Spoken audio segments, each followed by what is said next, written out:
from the city that never sleeps. 17 miles from Madison Square Garden, New York City. It's America at Night with Rich Valdez. America's favorite late-night talk program, featuring interesting guests from around the world and calls from across America. And now, here is your host, Rich Valdez.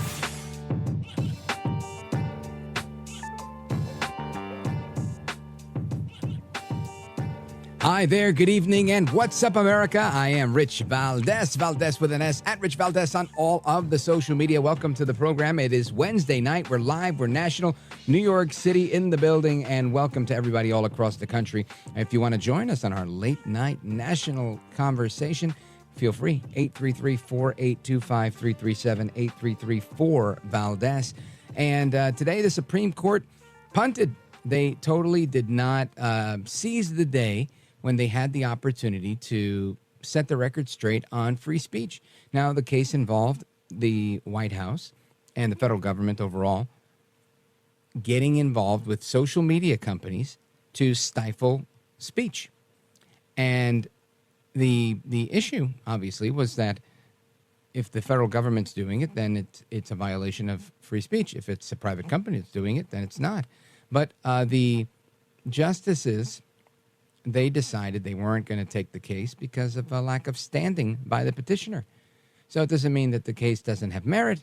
It just meant that they didn't feel the person had it. In my opinion, this was a political move. They said, we don't want to do it. We just don't want to do it. We're not going to do it now. You know, bring it right or don't bring it at all, I guess was the attitude. But we'll get into that a little bit later and the implications that has until that's actually corrected. Then what else do we've got? We've got a bunch here. Oh, listen to this. You got to listen to this one. This one's classic.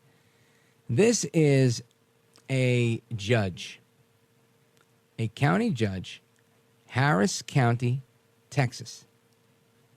And she blames the rape and murder of 12-year-old Jocelyn Nungaray, right?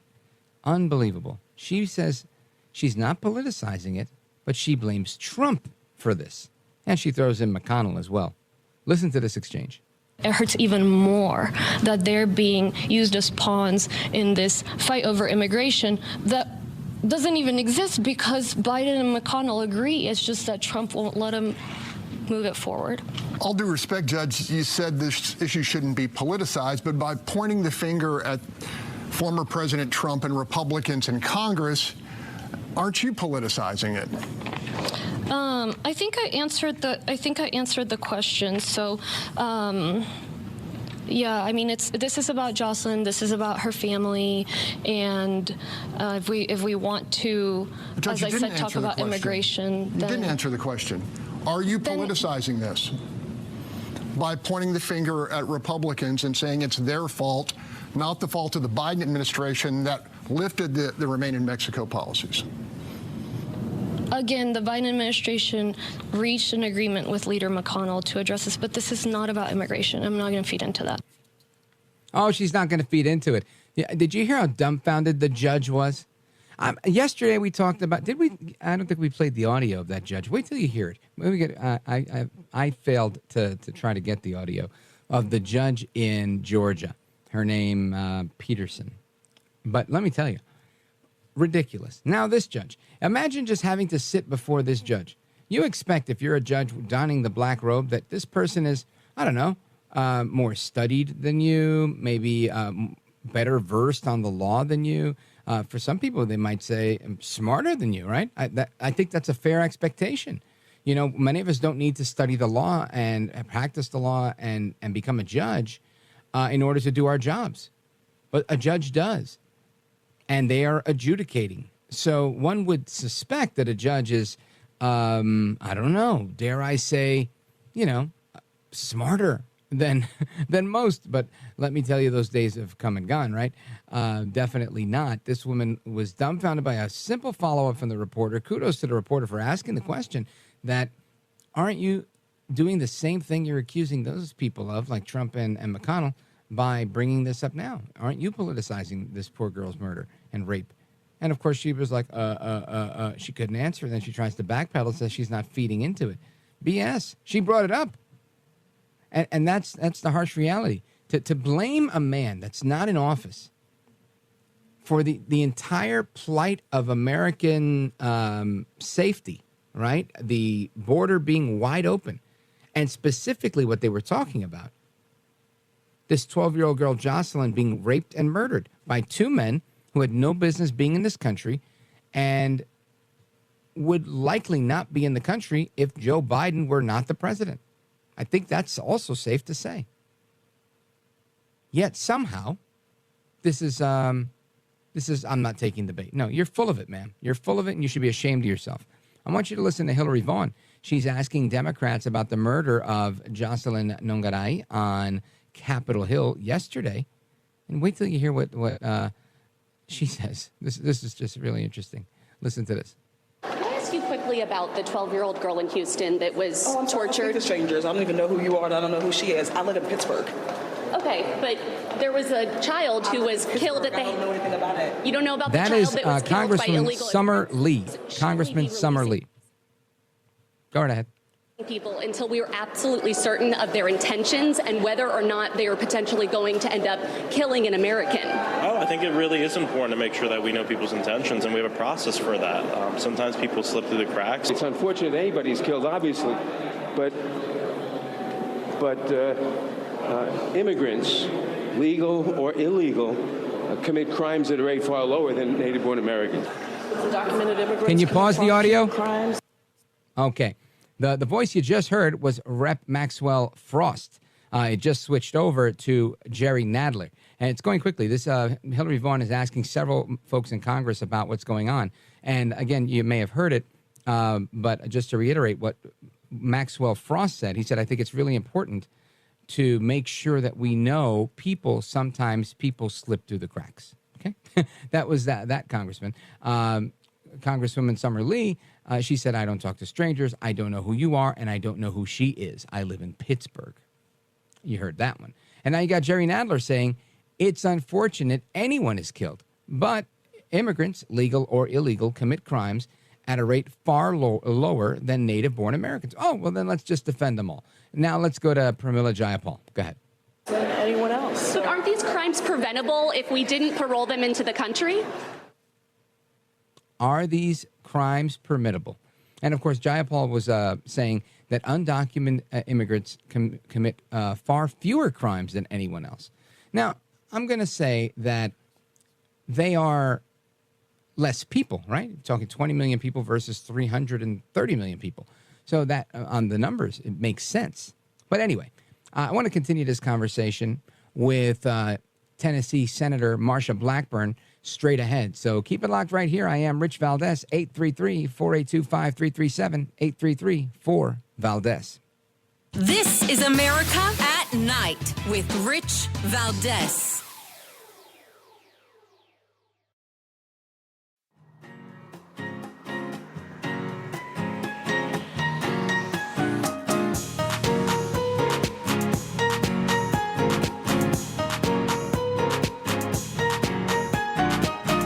Well, thank you, Rich, and thank you for everything. I know you very well, and I listen, but I have a lot of people that listen, and they love your show, and I appreciate it very much. America at Night with Rich Valdez.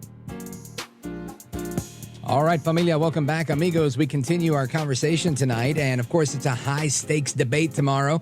High stakes because, well, you know, it's a presidential year, and we're dying to see how Joe Biden comes out. Does he come out swinging? Does he come out kind of more demure? I can't wait to see. I have a feeling we're going to get a replay of the State of the Union, but what do I know? I want to get to the bottom of this with our guest, Tennessee Senator Marsha Blackburn. Welcome back, ma'am. I'm delighted to join you. Thank you so much. Oh, it's a pleasure. And we have this debate tomorrow. I want to get a little preview on that. I also want to talk about immigration and the outcome of that, and maybe get some of your thoughts on this Supreme Court case today. But the first thing I want to dig into is your thoughts on the debate. Do you have any confidence in Biden really resting this week and coming out with full of zeal, full of energy, or do you think he comes out looking like he did when he was in France?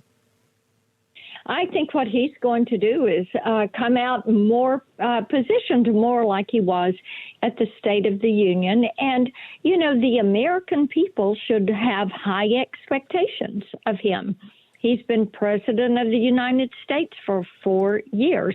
He has a record, and he needs to go out there and defend that record, and then he should answer why he made the decisions he made on Afghanistan, Ukraine, the border, inflation, crime, anti-Semitism in our country, why he's made the decisions he made dealing with Israel, and why he is not holding China to account.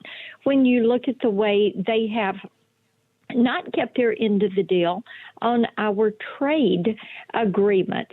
So I think he has plenty of explaining to do, and the American people should expect him as the commander-in-chief to be able to give full and complete answers to the issues. Yeah, one could only hope that that's the case. Now, with respect to President Trump, he even himself has admitted that he agreed to a deal that he shouldn't have agreed to because it wasn't a very good deal. No live in-person audience. They cut off your mic after X amount of time, and the list goes on.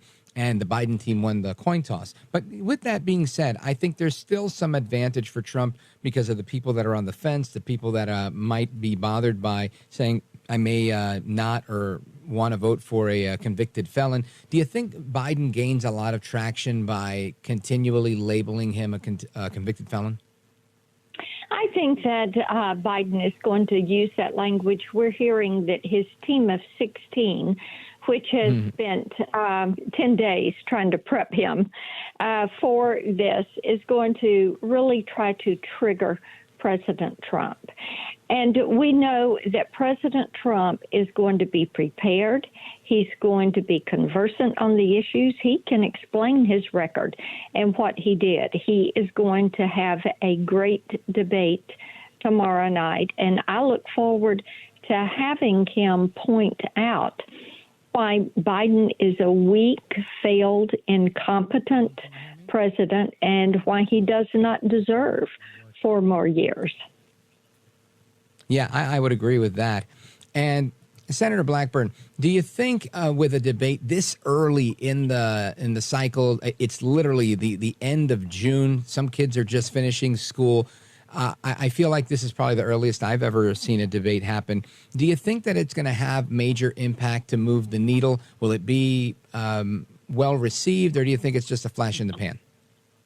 You know, I think that you've got a lot of independents that are out there that are going to watch this debate tomorrow night because they've tried to figure out if they think President Biden has the ability to serve, and they want to see how he does without a teleprompter, without notes, having to stand, having to give these answers, not being scripted or not just looking at a teleprompter and reading. And I think you're going to see many, many, many millions of people tune in tomorrow night, and it will have an impact because they're going to see each of these men answering these questions and making these judgment calls in real time.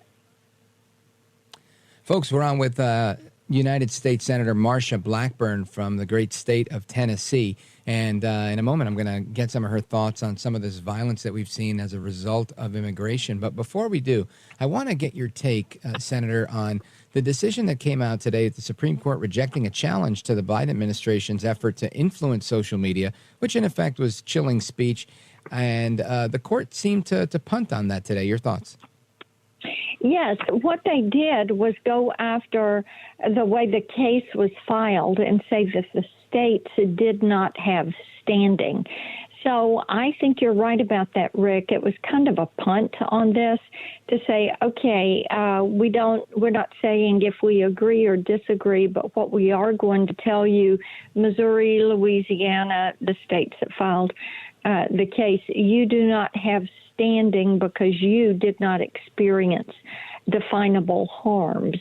And many of us have been concerned about what we've learned about the way social media interacted with the administration and the way the administration appeared to call the shots on some of the issues and the way they were represented on social media.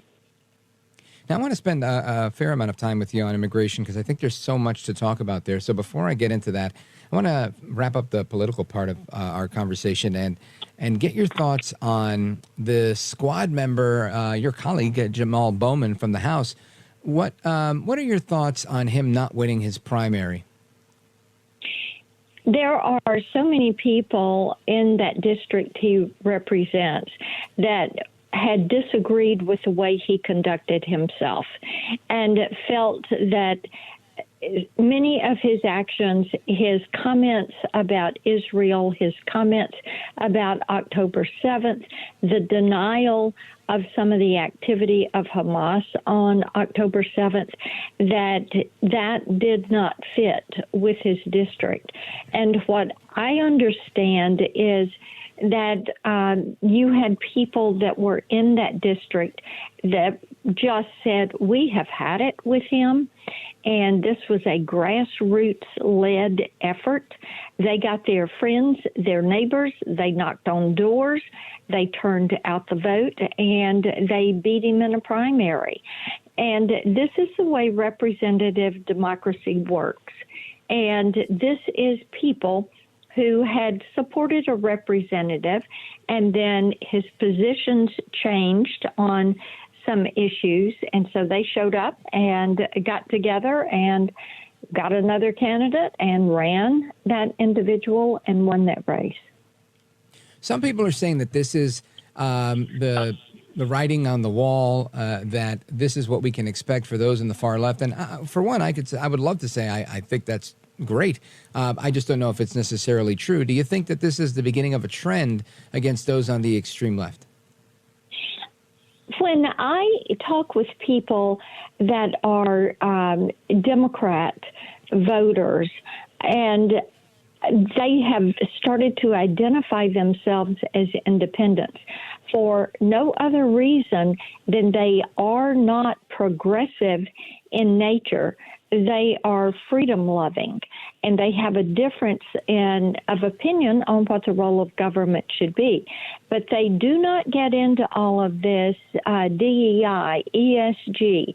They do not support this pro-Hamas, pro-Palestine movement that has shown up. They are not supportive of this anti-Semitic activity taking place on college campuses. They do not support much of what has happened with this administration when it comes to the Green New Deal and some of that agenda. So I think you are going to see things tilt for the Democratic Party, and many of them will end up voting Republican in this election. All right, folks, we're on with Senator Marsha Blackburn. We're going to continue our discussion on illegal immigration, the associated crime, and more straight ahead. Don't go anywhere. It's Rich Valdez straight with you till 1 a.m. with Senator Marsha Blackburn.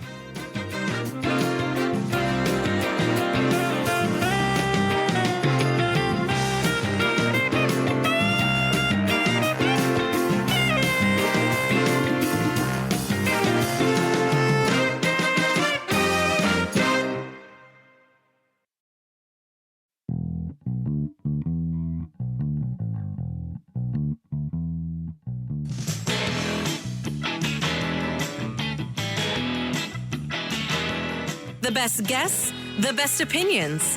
This is America at Night with Rich Valdez. DHS confirms that at least 400 migrants with potential ISIS ties recently crossed into the United States. That is incorrect. Tell us why. That reporting is incorrect. We do not have identified 400 people with potential ISIS ties. And let me again assure you that individuals who are identified to have those ties would pose a concern to us from a public safety and a security perspective, and they would be priorities for detention and removal. Calling that initial NBC report inaccurate over the 400 potential ISIS ties? I think it is inaccurate. Let me be clear. Let me be clear about something. Precision when one is addressing the facts is very, very important. Are we talking about precision or spin? That is impeached Secretary of Homeland Security Alejandro Mayorkas in Tucson, Arizona today, saying it's not correct that 400 illegal aliens with ISIS ties are in the U.S. Welcome back, America. It's Rich Valdez. I'm with you till 1 a.m. Eastern Time, and our guest is United States Senator Marsha Blackburn from Tennessee. Senator Blackburn, when you hear Mayorkas, spewing this rhetoric that we don't have these ISIS people and that the NBC report is false, and so many of the other things he said, which quite frankly make a lot of people angry, what are your thoughts? My thoughts, Rich, are this. Why doesn't he give us the list of the 10 million that have come in the country, who they are, where they're from, whether or not they have terrorist ties? Why doesn't he give us the list of the nearly 400 known terrorists that have presented at that southern border and tell us where all 400 of them are currently located, not just the 8 that they made a big deal about apprehending a few weeks ago. So if he knows so much about this and knows for certain that NBC is wrong on their reporting, then I am looking forward to hearing from him and getting the detail on all of these individuals that are coming in the country that they say are no threat to us, that they're just coming here for a job. They're changing the way they're counting numbers so that they can make illegal immigration legal and say that things are getting better. So, let him come on and start spilling the beans on this, because people surely are curious about who these individuals are, what country they're from. When they came to the border, did they give us their real name? Did they give us their real country? How did the Border Patrol go about vetting these? DHS must have an operation going on that we know nothing about, so let's hear it from him. Yeah, I'm with you on that one. And this is, to me, it's just more of the same from Alejandro Mayorkas. There's constantly a disdain for the reality that everyone else sees in America. And it's amazing to me that you've got people that are related to people, right? You've got the death of Rachel Morin, the death of Jocelyn Nungaray, Laken Riley. The list goes on and on. There's so many.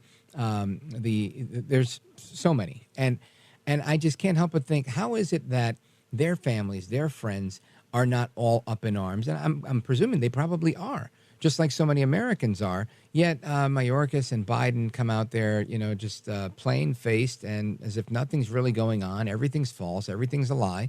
Don't believe your lying eyes when you're at the checkout counter. Inflation's down, Biden thinks. And it's just, it's almost unthinkable to me that this is the situation we're in when you have these women that are being raped, these women that are being killed, and the Republicans are calling to deport criminal aliens, and it seems like there's nothing but reticence and a dragging of feet from the Democrats. And they do not want to admit that there is a problem. And I find it horrific. Let's say even those that are coming across the border illegally, we know that a majority of the women and children are being sexually, mentally, emotionally, physically abused. We know no one comes across that border without first paying the cartel. And when you talk to local law enforcement, here in Tennessee, I was in a county on Monday, and they were telling me about how DUIs had doubled. And they started looking at the numbers, and they found out that 59% of the DUIs were people who were in the country illegally. Wow. And then they started to have issues with kids that didn't speak English that would end up trying to be rescued. They were running away from the adult that had brought them into the country. And it isn't someone related to them. But of course, they have to find an interpreter. They have to find proper care for this child and find a way to help them move away from whatever type trafficking they're experiencing. There was a school board member that talked about the need for English as a second language.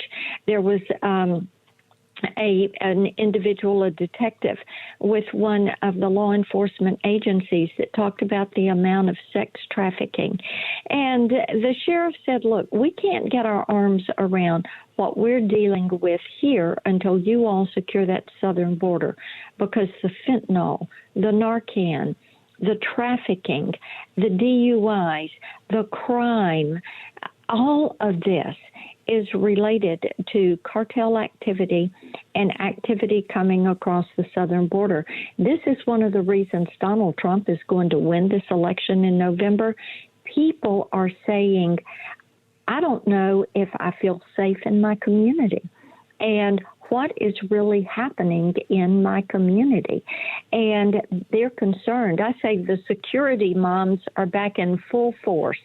They want their children to be secure, and they want their communities to be safe. And they're looking at the crime, and they're hearing about these violent gangs. Tren de Agua coming in from Venezuela, MS-13, the El Salvador gangs, and they are horrified when they learn that these gangs have moved into communities near them that have never had a gang. Senator Blackburn, and you're right, it's not just those coming in from Venezuela, those coming in from El Salvador, but there's also a threat from China. I mean, there's the Chinese threat that we see, the Chinese Communist Party constantly threatening our cyber infrastructure. I know you just submitted a op-ed in the Washington Times, and you made a few good points. I'd love for you to go through some of them. Yes, indeed. You're talking about the Router Act. And this is something Bob Latta, who is a congressman out of Ohio, he and I have done this legislation. And I think it's important that as we look at how we've dealt with China, bear in mind they look for every way they can to spy on us.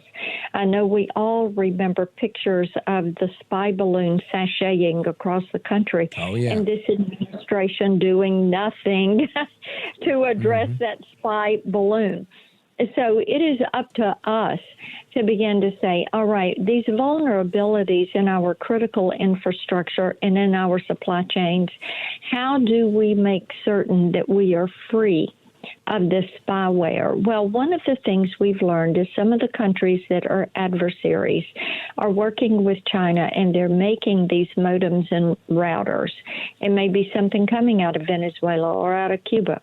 But we can't put that into our domestic equipment, because when the Chinese are involved in manufacturing, what have we learned about them from what they've done with Huawei and ZTE?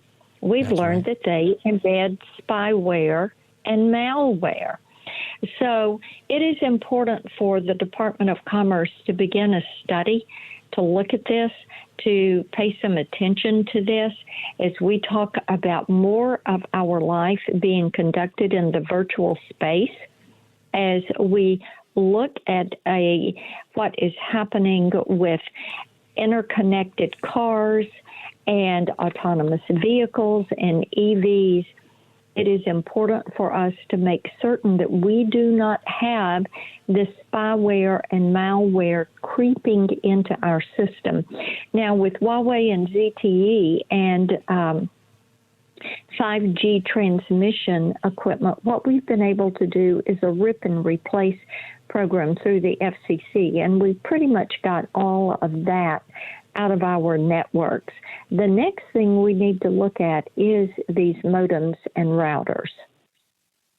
Outstanding. Well, I think we got to do more of that rip and replace, and we should start with half the people in Washington. Senator Marsha Blackburn, I want to thank you for being with us tonight and for your scholarship on this matter and for the fight. Right, you're in the fight, you're in the swamp, and we appreciate it. Let everybody know how they can keep up to speed with you and everything you're doing.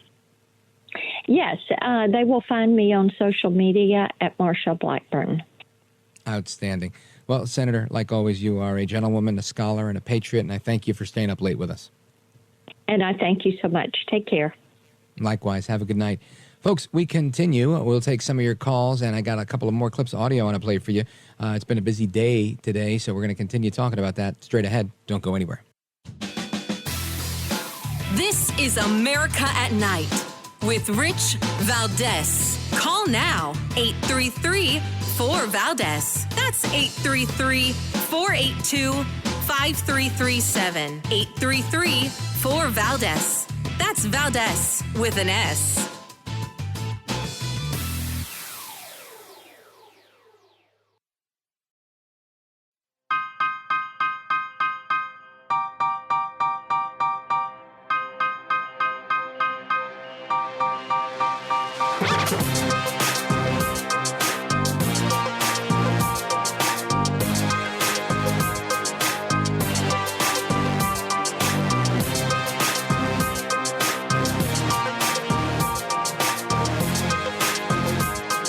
Do you think some of the rhetoric, Speaker Johnson, I mean, just knowing you and how you conduct yourself, do you think some of the rhetoric is out of line when people from Trump's team are suggesting that Trump himself, that Biden is going to be on cocaine when he's on that debate stage Thursday night? Look, there's a lot of things that are said in jest. Of course, no one expects that Joe Biden would be on cocaine, but they do ask questions, and I think they're objectively. I mean, I think it makes sense why people are asking, will he be on some sort of energy drinks or something? Okay, look, his energy levels, you can see, vary depending on what format he's in and what forum, and we expect that he'll do what he did at the State of the Union. He had a lot of energy that night, so that's the Joe Biden I expect to see. The question is, can he stay for 90 minutes on that stage and go toe-to-toe with President Trump, who, as you know, goes to rallies and talks for 2 hours on end without any break and any notes. So it'll be a very interesting thing to see.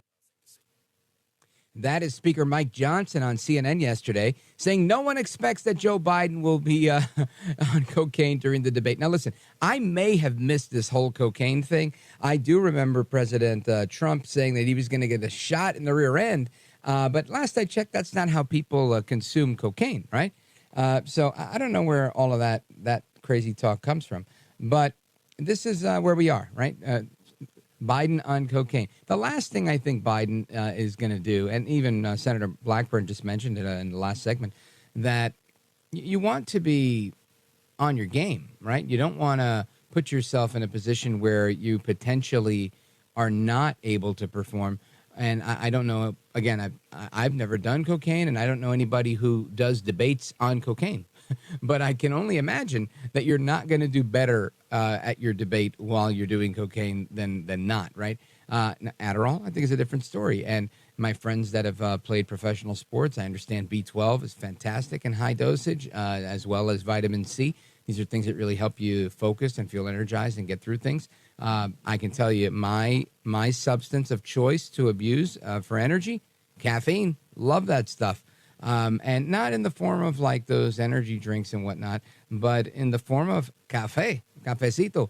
Like Café Bustelo is my favorite. They're not a sponsor. They should be, but they're not.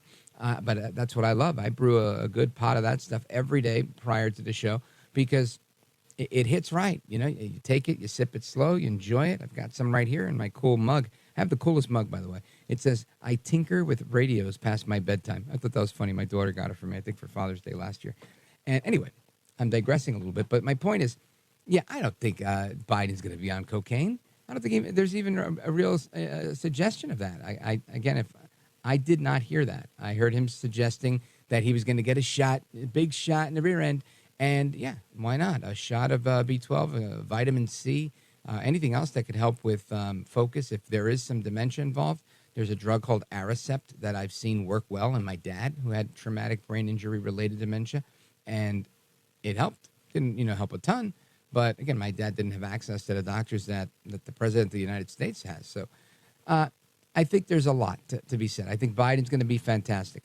Listen, there are things that I used to do when I was a little bit younger, and I'm a fairly young man, but it was easier for me to do. For example, in my 30s, I remember my 35th birthday, I went out for a dinner, then we went out for cocktails. We were out forever. And I woke up the next day like a piece of cake. Now it's 11 years later. I can't pull a night like that anymore. Not the same way, right? I need to prepare. If I know I'm going out like that with my friends, I've got to eat right. I've got to sleep right. I got to hydrate before I go. It's a big deal. I got to hydrate afterwards. Nobody's rolling out of bed, acting like they're 35 again. That's my point. So Joe Biden, I think, is taking it easy. There's nothing on him. He's going to be fresh and relaxed and ready to go. And again, a point the senator made earlier, the American people expect that Joe Biden can handle himself in a debate. The American people expect him to be energized and ready to defend his positions and his policies, those that are defensible. And again, I don't know where he's going to come from, that. I don't know what he's going to say different, or an angle he's going to take different than what he's taken in the past when he's been criticized. Biden has been suffering in the polls. And time and again, he raises these issues. He blames Trump for COVID. He blamed Putin for COVID. He blames everything on somebody else. I think the American public is not buying it. But I do think some of his base will become energized, and he'll see a little bump in the polls should he be able to get a couple of zingers, applause lines, or like I say, land a shot on Trump. And I'm pretty sure he'll get one or two of those that he's been practicing very intently, right, to make sure. Anyway, folks, I got to pause right here. We're going to come right back. Your calls, more. I got plenty on debate, plenty on immigration, and plenty more coming up in the next hour as well. So keep it locked right here, 833-482-5337, 833-4-VALDEZ. This is America at Night with Rich Valdez.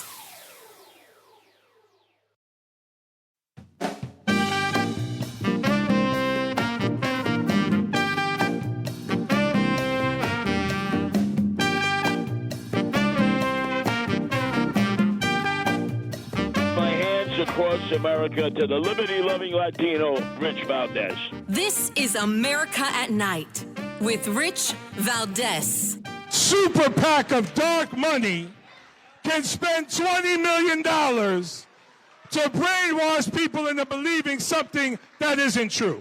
But this will be a battle for our humanity and justice for the rest of our lives.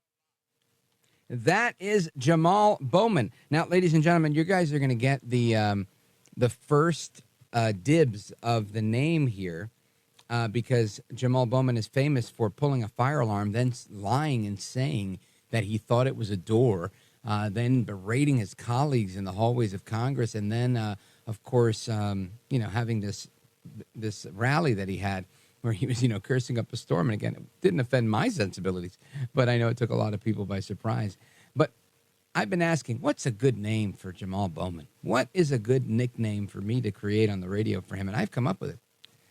It just hit me like a ton of bricks. Jamal El Bombero Bowman. Now, El Bombero means the firefighter.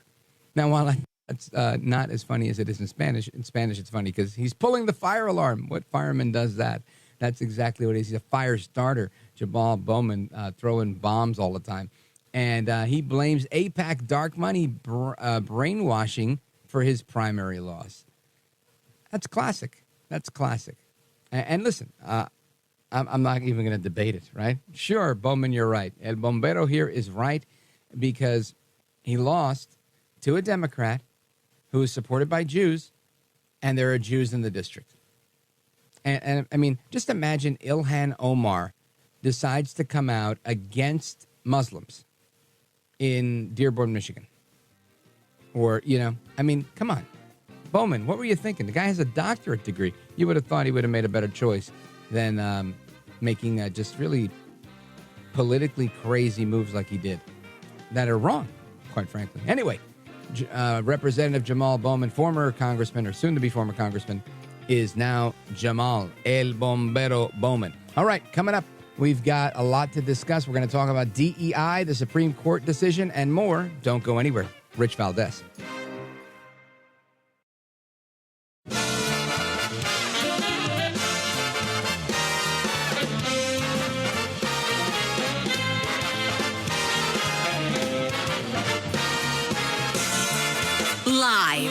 from the city that never sleeps. 17 miles from Madison Square Garden, New York City. It's America at Night with Rich Valdez, America's favorite late-night talk program, featuring interesting guests from around the world and calls from across America. And now, here is your host, Rich Valdez.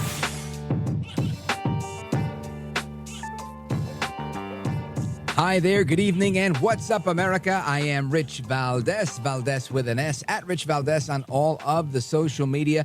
Welcome to the Wednesday, I don't even know what day it is, Wednesday night edition of the program. We're live, we're national, and our phone number, if you want to join us, 833-482-5337. And a couple of headlines today. The Supreme Court rejected the challenge to the Biden administration's effort to influence social media companies, meaning the Biden administration is now allowed to continue influencing social media companies. And I think this is a bad look for free speech. And honestly, I think it was the Chief Justice and maybe a couple of others that didn't want to engage on this issue, so they didn't. We're going to get to that in the next half hour. But right now, I want you to hear a little bit of what was going on with the electoral politics today. You've got former Republican Congressman Adam Kinzinger, who had this to say. I'm Adam Kinzinger, and I'm a proud conservative. I always have been. As a proud conservative, I've always put democracy and our Constitution above all else. And it's because of my unwavering support for democracy that today, as a proud conservative, I'm endorsing Joe Biden for re-election. Now, he wasn't alone. Jeff Duncan, former lieutenant governor of Georgia, also did the same thing, endorsing Joe Biden. And I guess they're trying to get some headlines. They did get some headlines. I'm talking about it. It happened, so we're talking about it. I don't think it moves the needle at all. I have never in my entire life, honestly, God's honest truth, never met somebody who was like, man, that Adam Kinzinger, he is terrific. Whatever he says, I'm all for it. I just haven't met them. I don't know if those people exist or not. I would presume if there was a base of support for him, he would be an elected representative of the people, but he's not. And I don't think Trump has too much to worry about when it comes to Adam Kinzinger. But he did make a call for Nikki Haley's base of support to get behind Joe Biden or figure out what they're going to do. And again, I can't imagine. I mean, I'm sure maybe half of them, some percentage of them might do that. But for the most part, this is, I think, all show. And it's nothing more, I'm going to say, than a flash in the pan. Now, other things that are going on in our world, there's a great page. We've had her on before, Kaya Rashik. She's the founder of Libs of TikTok. And she's got a Twitter page, a TikTok page, Instagram page. It's very good. And she plays some of the most outrageous things. It's like a clearinghouse for the most outrageous left-wing ideas. And this one was interesting, like all the things that I see on that feed. And this woman, some activist woman, she's claiming that good morning is a racist term with ties to slavery. Listen to this.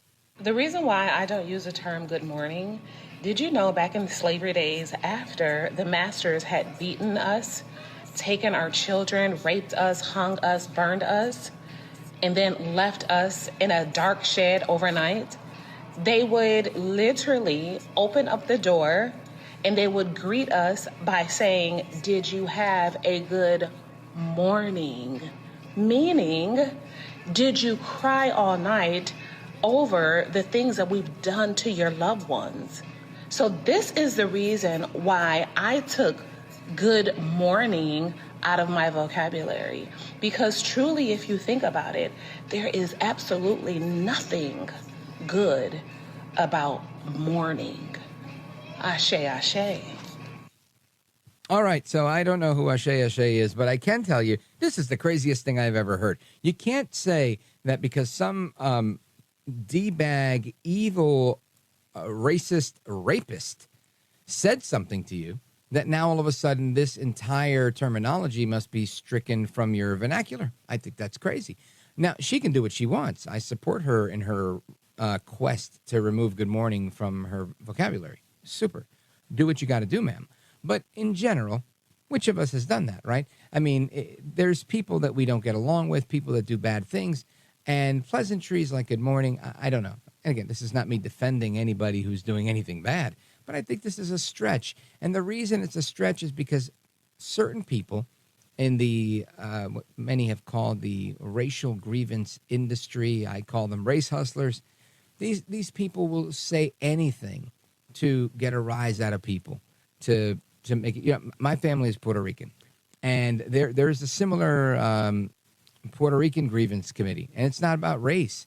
It's about European or American colonialism, right? So it's a Marxist talking point, and they're all over Puerto Rico. And that we need independence because the United States has taken over and they're raping and pillaging. And I could see why people see that, because when you have people like McConnell and other leaders that don't take action on the plebiscite votes that have occurred on numerous occasions in Puerto Rico, it makes you think, what are we doing? If the will of the people is to become a state, why haven't we made a move on that? Right? So I get that. Different story, different day.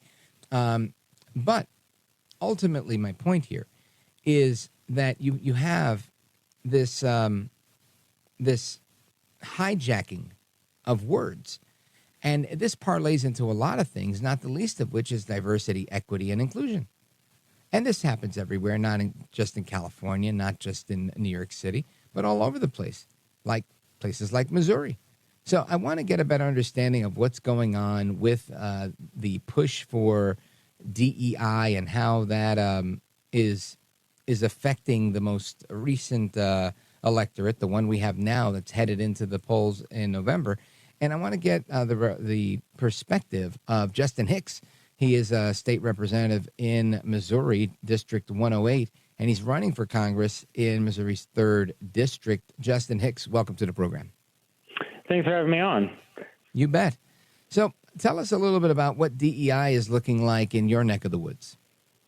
Yeah, I think the voters are waking up to what DEI really is. DEI is it's something to divide us among groups and kind of have identity politics the way it is, trying to put one class of people and say that because of the ills of the past that now you're disadvantaged and you're continuously disadvantaged in this country. And I think people are waking up to that now, and they're kind of seeing that really it's meant to divide us, and they're just trigger words is what it is. And you're seeing an electorate, especially here in the state of Missouri, look at this, and you're seeing a lot of people of color kind of come over to the Republican Party by itself because they're saying, wait a second. I have the same rights and freedoms as anybody else here in the country. Why the heck are we cramming these agendas down people's throats?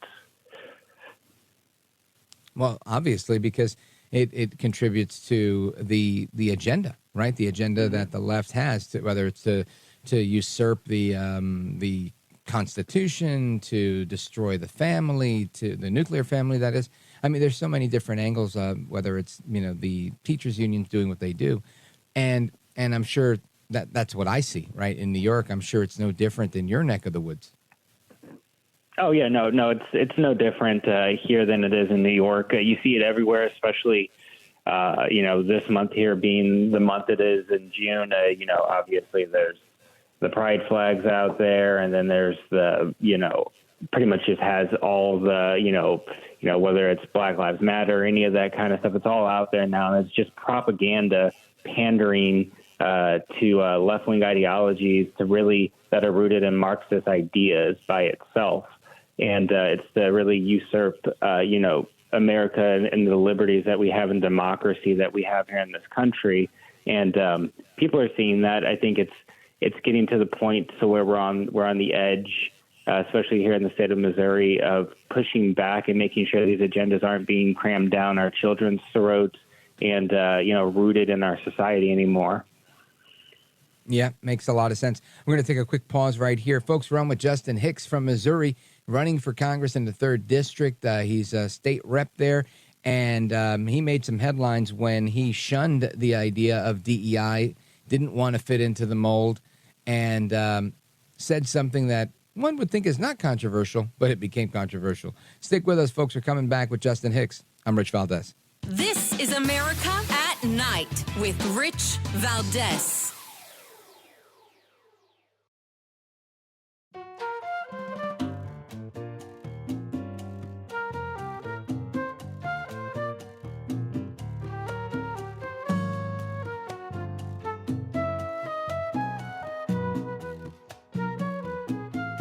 Mr. Call Screener, who is a budding radio star, by the way. Richie Valdez is terrific. This is America at Night with Rich Valdez. All right, familia, welcome back, amigos. And we continue our conversation with Justin Hicks. He's a veteran of the United States Army. He's a state representative in Missouri.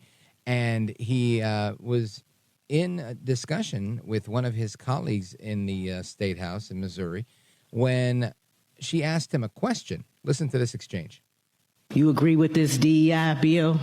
And what was your reason for what? Yes, I did say that I'm okay with the bill as it stands currently. Can I ask you what you identify as?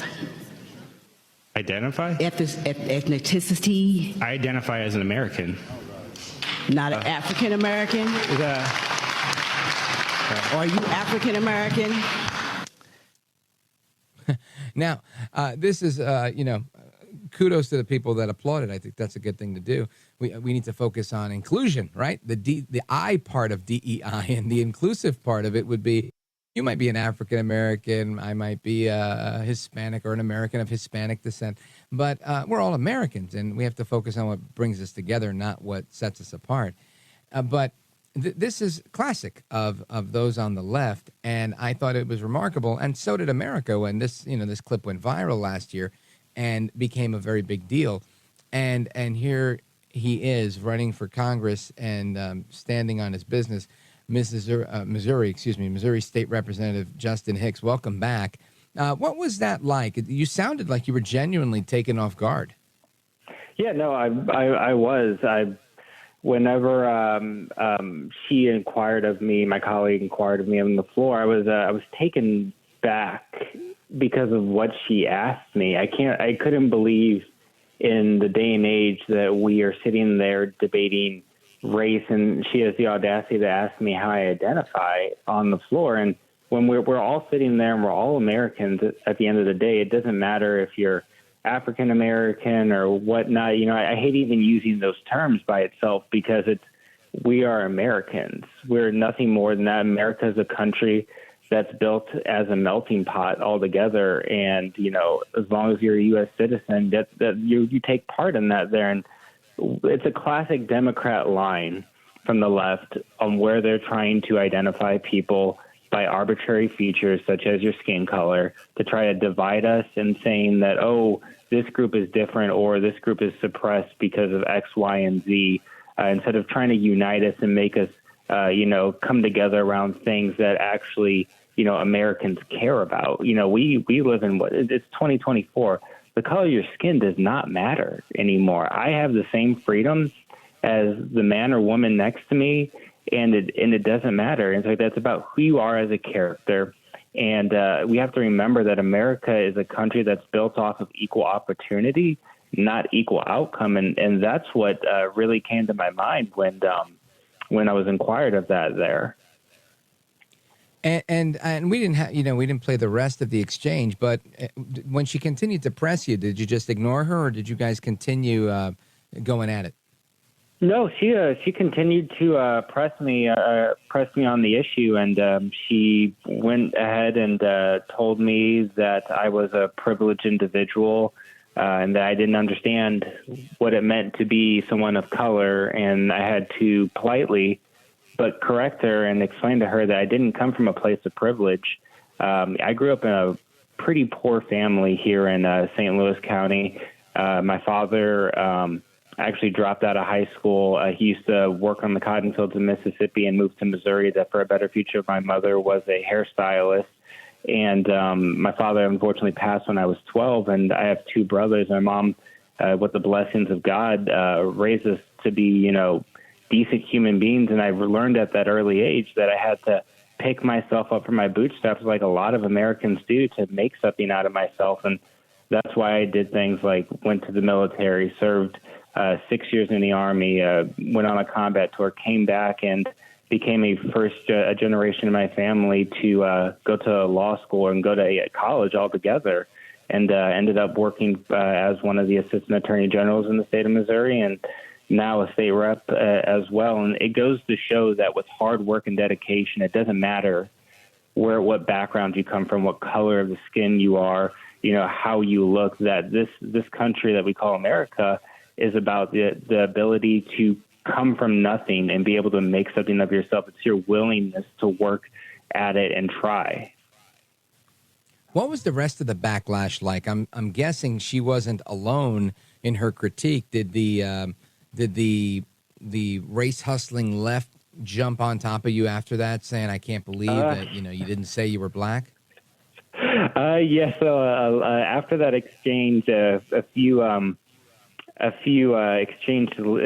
exchanges later, another colleague on the floor proceeded to tell me, because of the color of my skin, that I couldn't get a bank account, or that I couldn't afford a mortgage, or I couldn't get a mortgage. And it was just absolutely ridiculous. I don't know what world they're living in at this point, but it's not one in this reality. We'll say that. And it's actually really insulting, not just to me, but should be insulting to anybody, that there's a group of people on the left that truly and fundamentally believe that you cannot be anything because of the color of your skin, and that this country is oppressing you because of that, when that's not the facts of what's going on.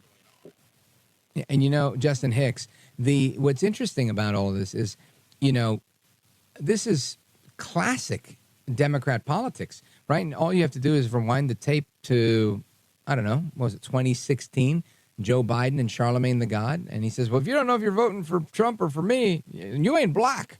And it was eye-opening then. It's eye-opening now. And it's almost as if the same thing happened, right? You're the one saying, look, I might be black, but I identify as an American. What's your story, lady?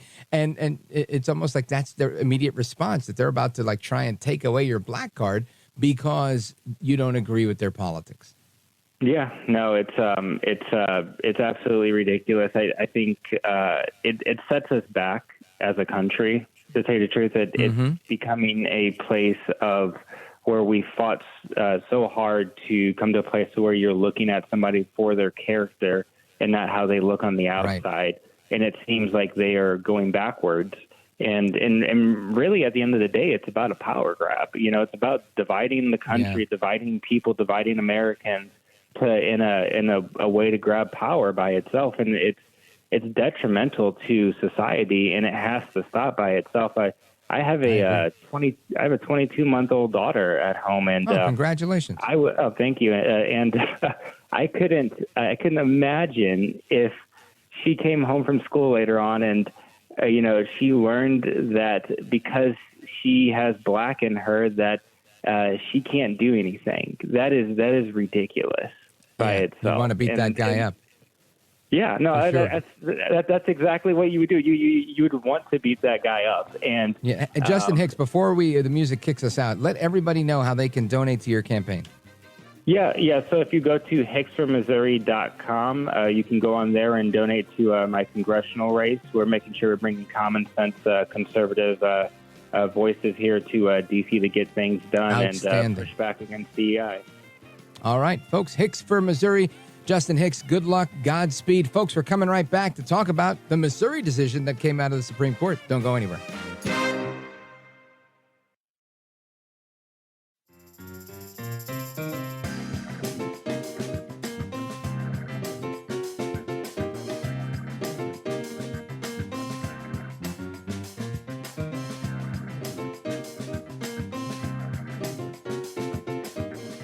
This is America. This is Night. This is Rich Valdez.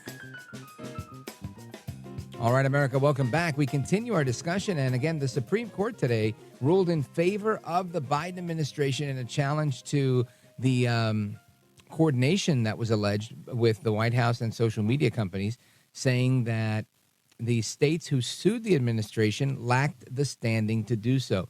The case was Murphy versus Missouri, and it was brought by state attorneys general from Missouri and Louisiana that accused higher ups in the Biden administration of working with these giant social media companies under the guise of combating misinformation. That ultimately led to censoring speech on topics that included Hunter Biden's laptop, COVID-19, the origins and the efficacy of face masks, etc. Justice Amy Coney Barrett wrote for the majority, saying that the plaintiffs lacked standing to bring the challenge. The quote that she wrote was, "The plaintiffs, without any concrete link between their injuries and the defendant's conduct, ask us to conduct a review of the years-long communications between dozens of federal officials across different agencies with different social media platforms about different topics." This was continued. She says, this court's standing doctrine prevents us from exercising such general legal oversight of the other branches of government. We therefore reverse the judgment of the Fifth Circuit and remand the case for further proceedings consistent with this opinion. The vote was 6-3, with Justice Samuel Alito dissenting, joined by Justices Clarence Thomas and Neil Gorsuch.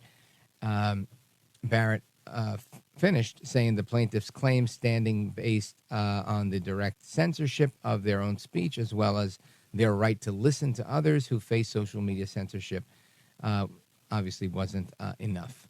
Now, I think this was disappointing, especially considering the Fifth Circuit opinion had very strong language from that judge saying that, this was an outright affront on free speech and how dare you. But the Supreme Court didn't take that opinion. And I understand, there might be some that are going to defend the Supreme Court's decision here, but I can't help but feel like they punted on this issue and, could have really made a contribution to make America better and protect our rights. But I want to get the take of Dan Schneider. He's the VP of Free Speech America at MRC. Dan Schneider, welcome back, sir. Rich, it's good to be with you. It's unfortunate that we have to be talking about such a disastrous opinion. Yeah, it really is. And I honestly, I didn't see coming. I didn't think the court was going to take this position, but they did. What are some of your musings on this? And we've got time, so if you got some big stuff to unpack, that's fine, or multiple angles, that's fine too, because I'm really genuinely curious. I didn't see like a political aspect to this, like abortion or guns or something where, you may be even election fraud, right? Where the justices might be gun shy to get involved. I thought this was clear as day. Well, Rich, let me just start off by saying that the great Justice Sam Alito and the great Justice Clarence Thomas and heroes. The great Justice Neil Gorsuch all were very disappointed in the majority decision here. Sam Alito, writing in the dissent, really expressed his shock and amazement at how the majority addressed this question. And you mentioned that this that the underlying court injunction was reversed, and that Amy Coney Barrett based her opinion on a lack of standing. As lawyers typically discuss standing, this is not a case on standing. Typically, in a case where a court dismisses an action based on lack of standing, it's that somebody has not been harmed. It's that I don't like that the EPA has promulgated a rule, and I think it's going to be harmful to the economy.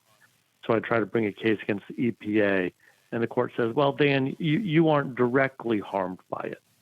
That's your typical kind of standing case. That's not what Amy Coney Barrett held today in the majority.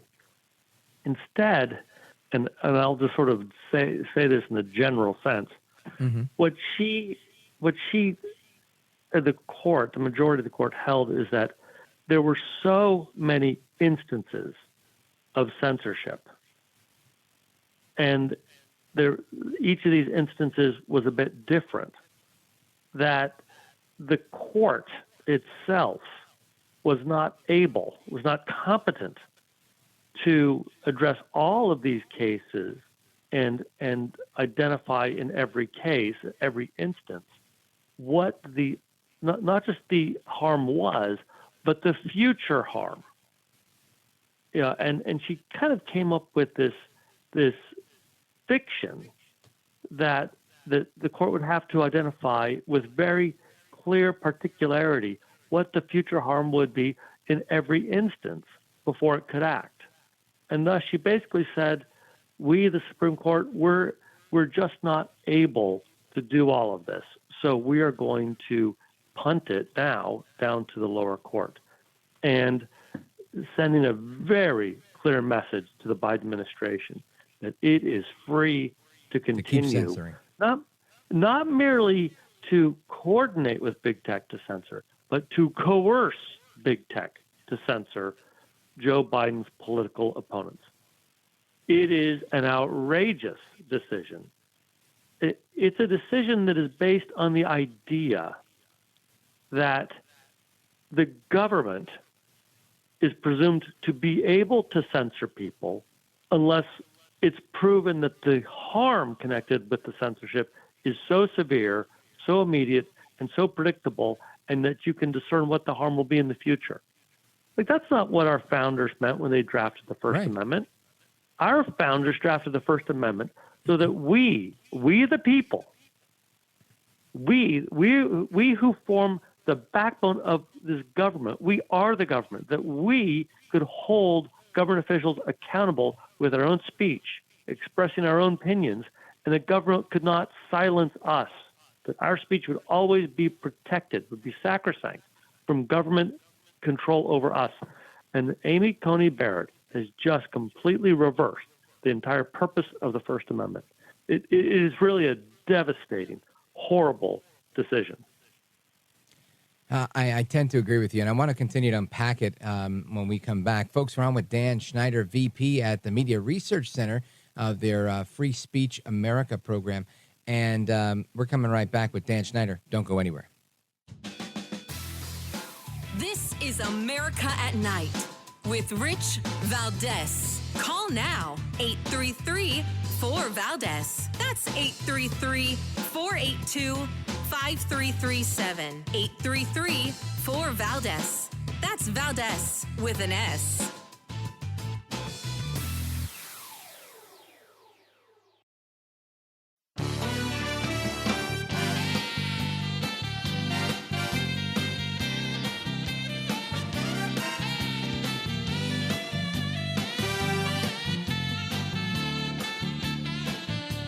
Rich Valdez, who, again, will do a fine job, and I know you'll enjoy listening to him. This is America at Night with Rich Valdez.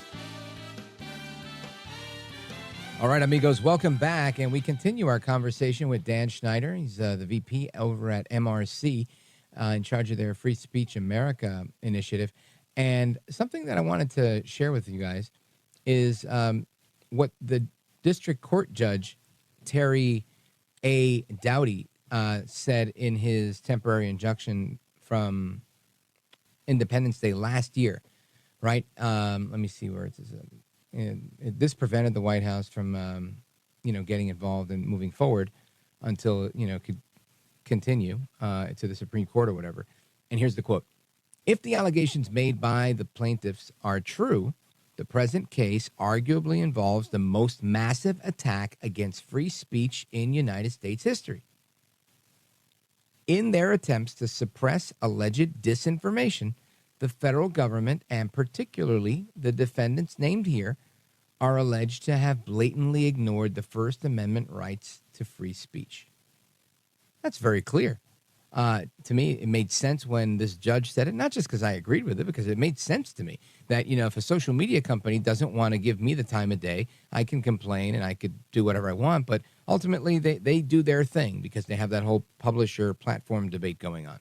But when the government is telling them to censor my speech because the government has a particular agenda, this becomes a violation of my First Amendment right to speak freely. Because it wasn't the social media doing this at their own behest, but at the behest of the government. That made tons of sense to me. Dan Schneider, what am I missing here? Rich, you're not missing a thing. Justice Alito, in his dissent, again, the dissent signed on by both Justice Thomas and Justice Gorsuch, great conservatives, he also pointed out that the evidence shows that this is the most sweeping censorship of speech by the government ever. Amy Coney Barrett, in the majority opinion, does not deny that. She does not say that this is not the most sweeping regime of censorship. She doesn't deny it. Instead, just in the first paragraph of her opinion, 6 times she embraces the Biden administration's censorship of speech, of what she herself 6 times refers to as misinformation. The censorship of misinformation with regard to both COVID and elections. She seems to buy in to the idea that, in fact, when people were denying the complete validity of the last presidential campaign or the complete validity of vaccines, or that the COVID virus did not come from the Wuhan lab, she embraces the idea that that was misinformation appropriate for the government to censor. And 6 times in the first paragraph alone. I think what we have seen about Justice Amy Coney Barrett is that she is comfortable with strong hierarchical government imposing its will on us. That is something that Justice Thomas, Justice Alito, and Justice Gorsuch are not comfortable with. They're comfortable with the First Amendment as originally drafted, which protects our right to free speech and to be able to criticize government and disagree with government. But Amy Coney Barrett seems to be very comfortable with government suppressing speech that is inconsistent with the official government position on something. And, Dan Schneider, Justice Alito also said that if the lower court's assessment of the, is a quote, of the voluminous record is correct, this is one of the most important free speech cases to reach this court in years. And I think I agree with that, because there's such precedent here for just imagine Donald Trump takes the White House and now he's calling Facebook and Instagram saying, listen, folks, you got to tell them they can't put that. That is crazy to think that any president would have that power. I just think it's absurd. But I'm wondering if maybe I'm just being too reactionary here, and perhaps this is like the countless cases that were brought against Roe v. Wade, and it took 50 years to get that overturned. Do you think this kind of falls into that same category where they might say no to the first 49 years and eventually give in, hopefully sooner? The left right now is rejoicing that Joe Biden is free to coerce. Now, it's not just big tech, but it's primarily big tech. But there's nothing that would prevent Joe Biden from coercing any other entity to censor or silence his political opposition now under this ruling. And the left is rejoicing in that. Well, what happens, I ask people on the left, when Donald Trump gets reelected to the presidency? Are they going to appreciate it if Donald Trump coerces these same entities to censor the left? No, I don't think they will be. It may not take so many decades to have a court reverse this. Simply a court saying, good for the goose is good for the gander, and they wouldn't like what the gander does. But let me point out something else. Sure. Very well within the next 14 hours at 10 a.m. Eastern time on Thursday, the court could come down with 2 more free speech cases. They're referred to as the net choice cases. Net choice is the lobby group for big tech, for Google and Facebook and Instagram, et cetera. And it also includes like Uber and Lyft. Uber and Lyft and these other giant corporations are also big tech companies. If the court gets the net cases wrong, then combined with the case today, the Murphy v. Missouri case, the Supreme Court will have completely inverted, turned inside out the whole First Amendment. What will happen is that government will be allowed to censor us, but there's nothing we can do through state action to protect our rights from censorship. We will be in unprecedented territory where, as individuals, big tech and others can silence us, and we can do nothing about it. There's no statute that we could pass to protect us. There's no appeal to be had anywhere. Our First Amendment free speech rights will be eviscerated for as long as these decisions stand. I mean, this is really a scary thing that we're seeing here. I agree. Folks, we're on with Dan Schneider, VP at Free Speech America within the Media Research Center. And MRC's been taking the lead on this stuff for a long time. That's why I wanted to bring you on, Dan Schneider. I know that you know what's going on. Stick with me for another couple of minutes. I got to take a pause here. Folks, we're coming back with Dan Schneider. This is America at Night with Rich Valdez.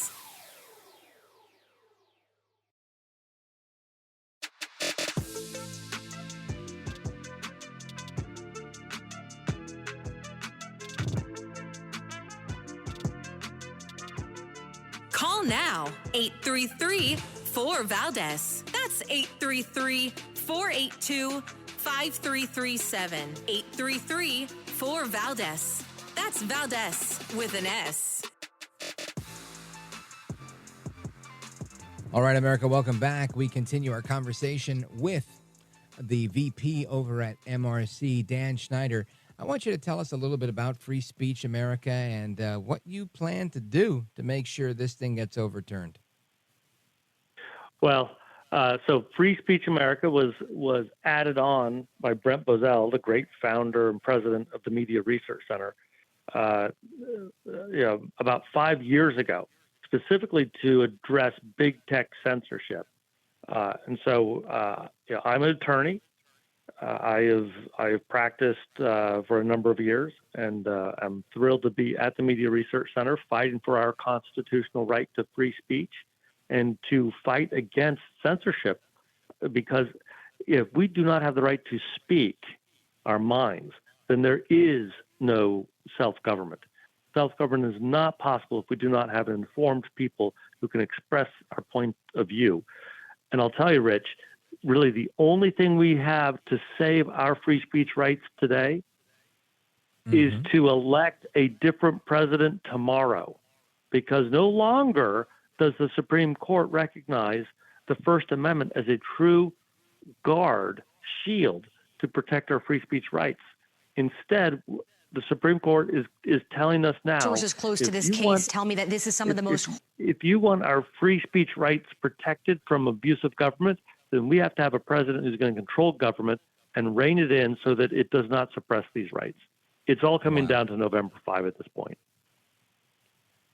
Such a high-stakes election, so much on the line. Thank you for the work you do at MRC. And you're right, the great Ben Bozell, he is a great guy. Dan Schneider, let everybody know how they could find you. Well, you can find MRC, Free Speech America, .org to see the good stuff that my team writes. My own Twitter handle is Schneider_DC, and right. I quote thread these things, but. Well, we'll make sure everybody follows you at Dan Schneider DC. Folks, give him a follow. And Open Phone America is coming up. Dan Schneider, thanks for being here. I'm Rich Valdez.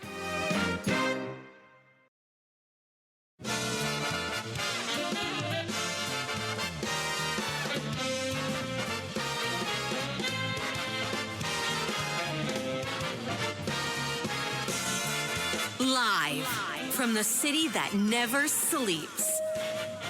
17 miles from Madison Square Garden, New York City. It's America at Night with Rich Valdez. America's favorite late night talk program, featuring interesting guests from around the world and calls from across America. And now, here is your host, Rich Valdez.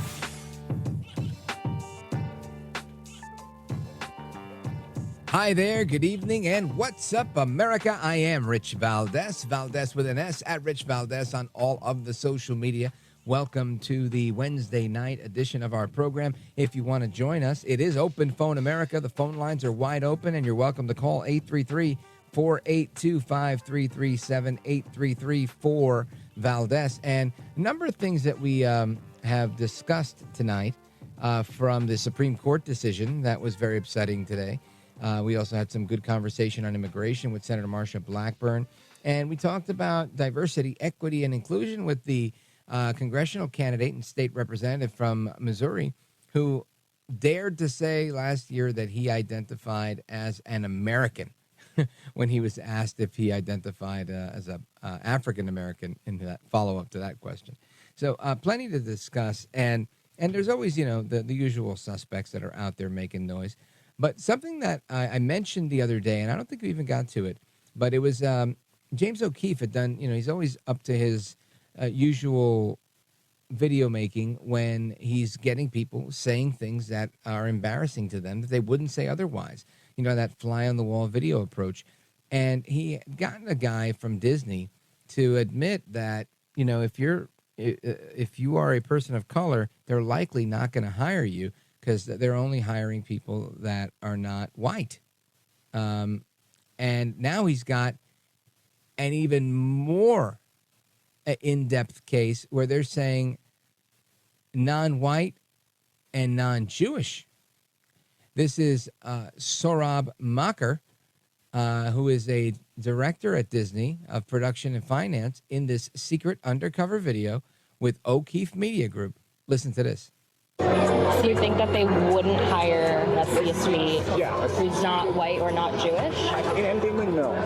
There's also like glass ceiling for that. I feel like it's not, there's a glass ceiling. It's not quite like been reached yet. You're not going to see a CFO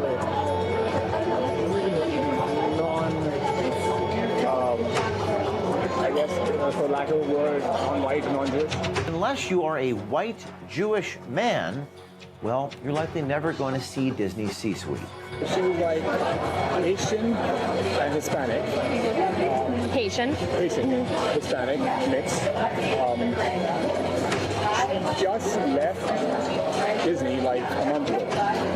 She left because she didn't really have, she's a woman.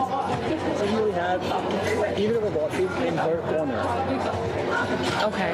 And she quit saying that she just was like, I just not feeling right. So I feel, and that being said, that the department heads are two Jewish men. Not that I'm anything against this man, I'm just saying that she, being of color, felt bad and she quit. Because she just said, I can't seem to like him. The very well qualified Haitian Hispanic woman who had rapidly worked her way up the Disney ladder left the company, acknowledging that she likely had no future there, oddly enough, because she wasn't white, Jewish, or man enough. That, again, is James O'Keefe, and the undercover person on the video, Sohrab Makar, Makker. And eye-opening stuff, right? It's always very shocking to me to hear people telling the truth when they think nobody's listening. This is why you always got to watch what you say. And ideally, just say what you mean, right? This way you don't mess things up. But, man, this guy telling the truth here, and I'm sure it's going to get him in a world of hurt. But this is the truth that people need to hear, that Disney's this big racist company.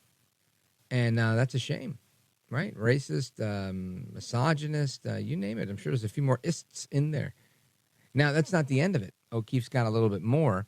There's another clip here. And I know it's tough to hear, so maybe put the volume up a little bit.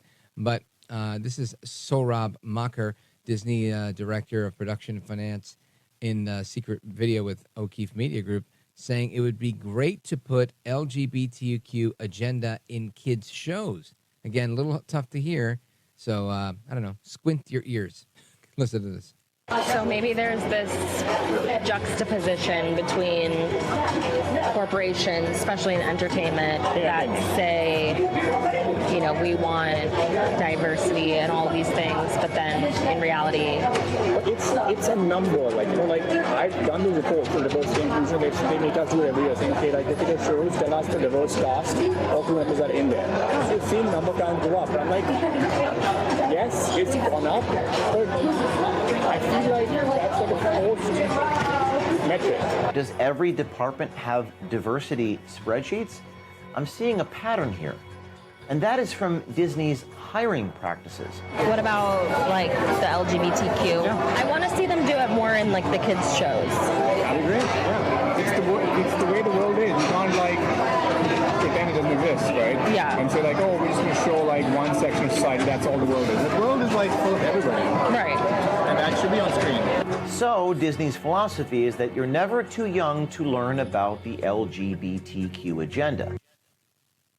Now, again, this is in particular problematic, I would say, from a legal perspective, is because there is the Parental Rights and Education Bill in Florida, and Disney is in Florida. And last I checked, the Parental Rights and Notification Bill is a law. Right? It got signed into law. They call it the Don't Say Gay bill, but it is the law.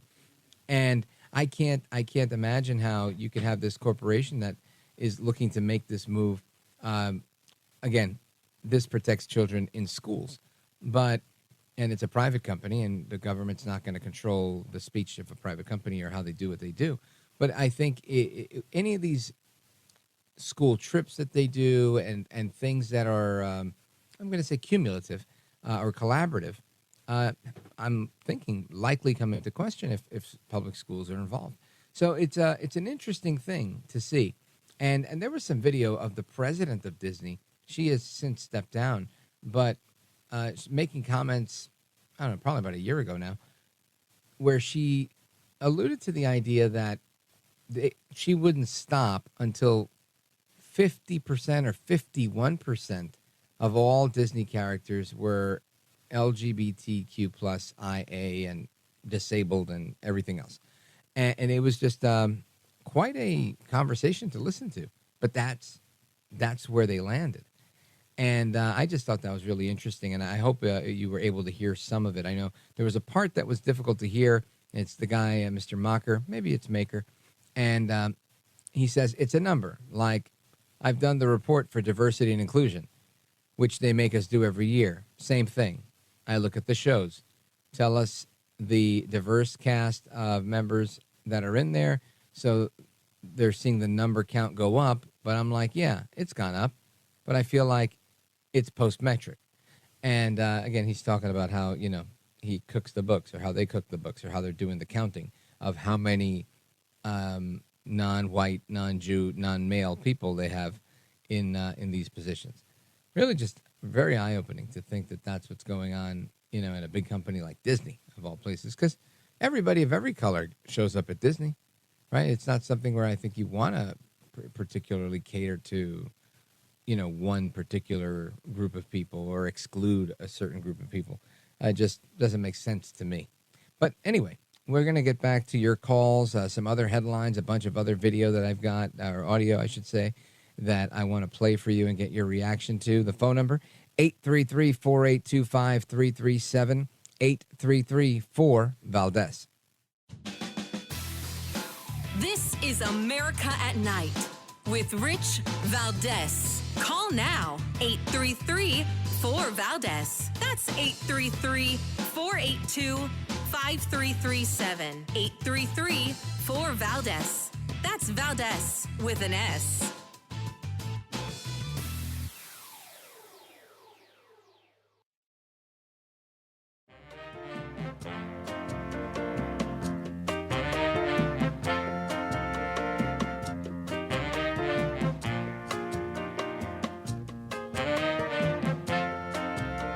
No hair, no care, and live on the air.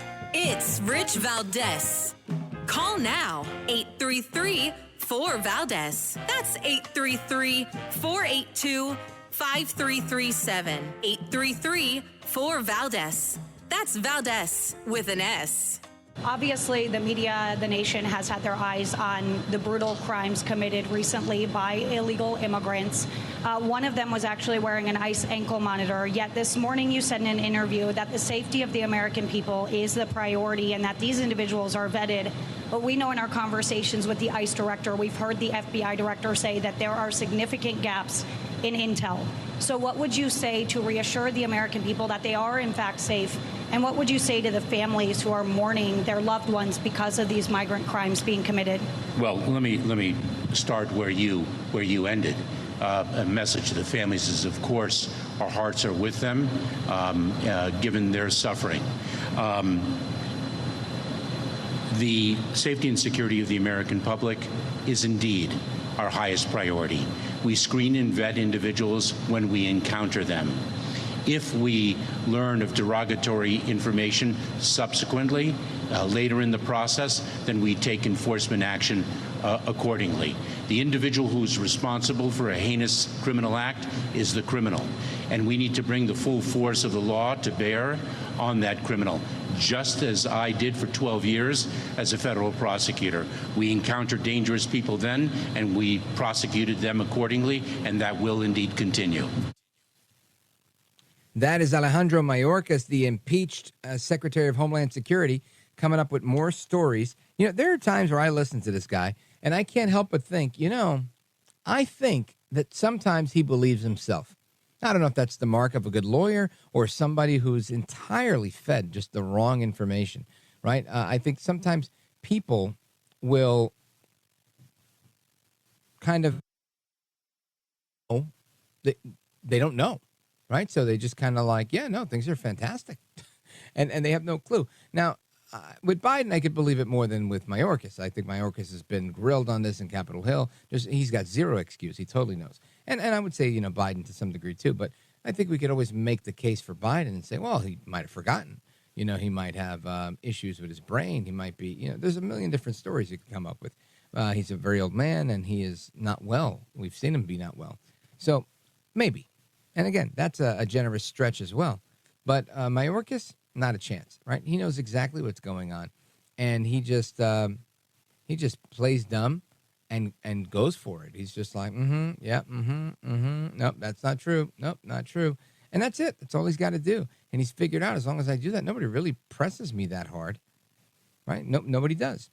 And it's shameful to see that that's the case. But that's exactly what ends up happening.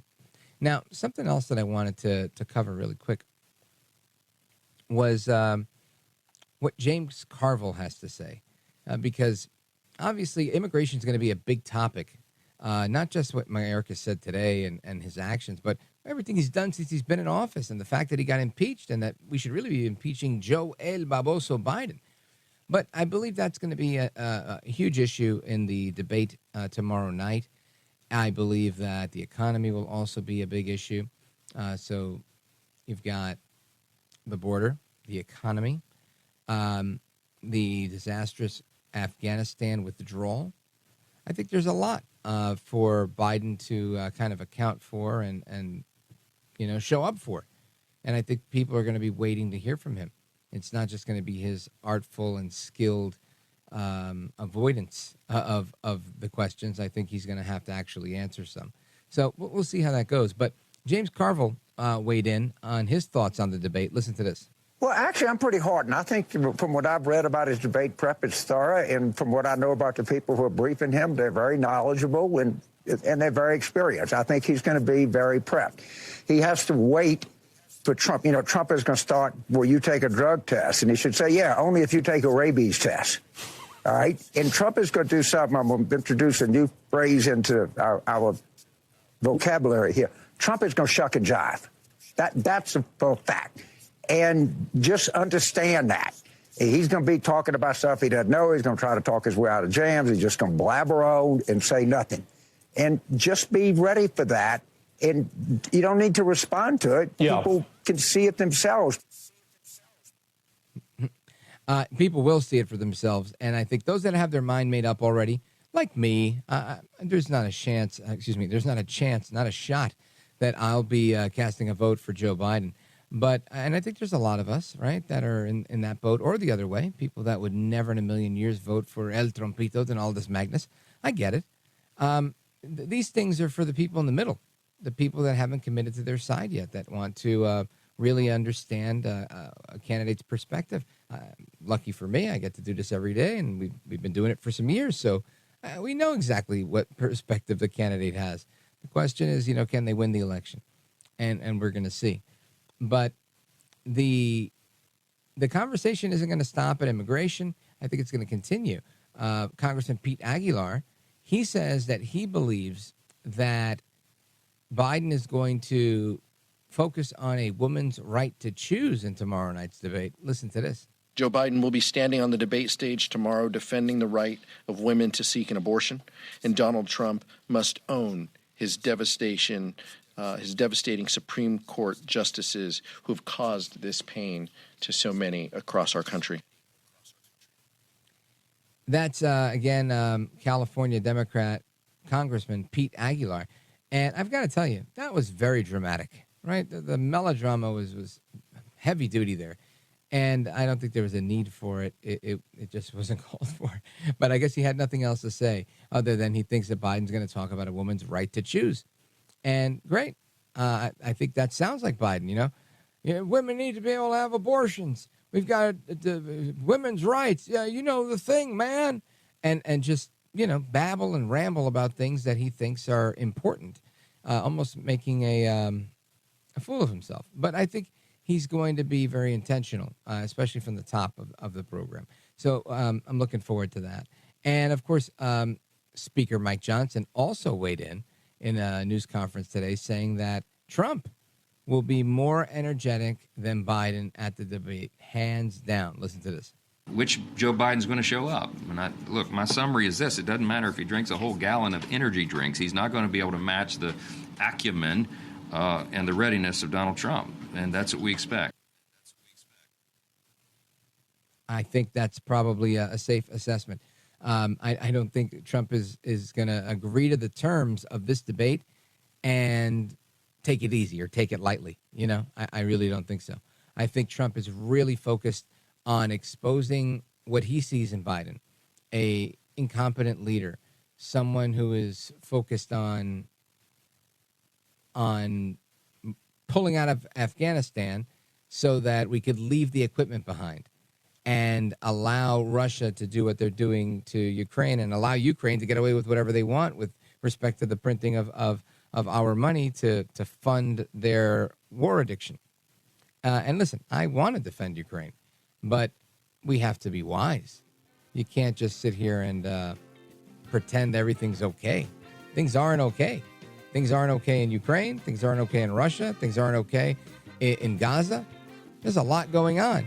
And I hang it squarely upon the shoulders of Joe El Baboso Biden. Anyway, we're at the halfway mark, coming right back with your calls and more. 833-482-5337, 833-4-VALDEZ.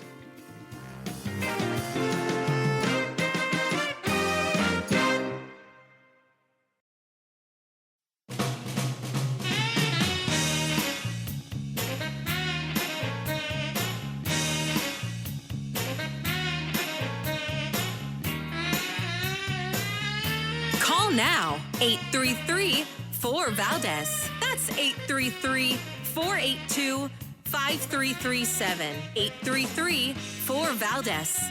That's Valdez with an S. All right, America, welcome back. It's Open Phone America. Looking forward to speaking with you guys momentarily. I just got to cover some of the stories I got to get to. And there are a few people I want to shout out real quick. We got JT P. King. He's been listening in. Big shout out to you, JT. Let me see. Who else over here just said something to me? Tony Zima. Shout out to you too, Tony. And there was somebody else on this list here. Carmen de Armas, thank you for your comment. Rob Patrick, shout out to you too. A lot of people showing some love on the social media. Michaela Rose. And Sean Benvin, and I think those are all the names that I saw right here. Carrie Carlson and Ralph DeAngelis, too. But there's a caller that we have very regularly, very faithful caller. He calls every day, and he is always offering a really good contribution to the program. He is quite the gentleman, a very kind man, and with a lot of insight, right? He offers a very good perspective when he calls. Paul in Boise, Idaho, usually calls in from KBOI, or sometimes he's on the road. But he sent me something in the mail. And he's shared a number of times some really kind words with me, but sent me a note and said, thanks, Rich. You're an inspiration and someone I look up to. Sincerely, Paul. And he sent me a gift.